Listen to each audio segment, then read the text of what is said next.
Hi guys, welcome back to our channel. So in this guide, I'm going to help you troubleshoot the unable to connect EA service issue in your FC26.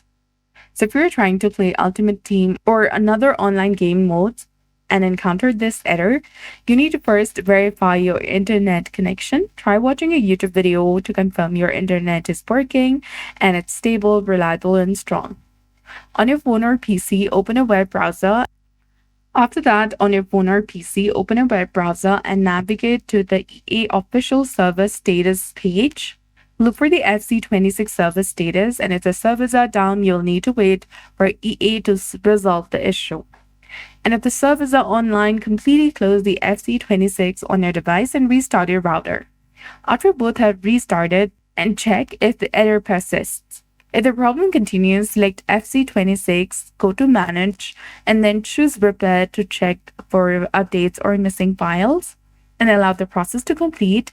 And if all previous steps fail, you may need to reinstall FC26 to fix your problem. So that's it. I hope you found this video helpful. If you did, please like, share, and subscribe. Thanks for watching. We'll see you again in the next one.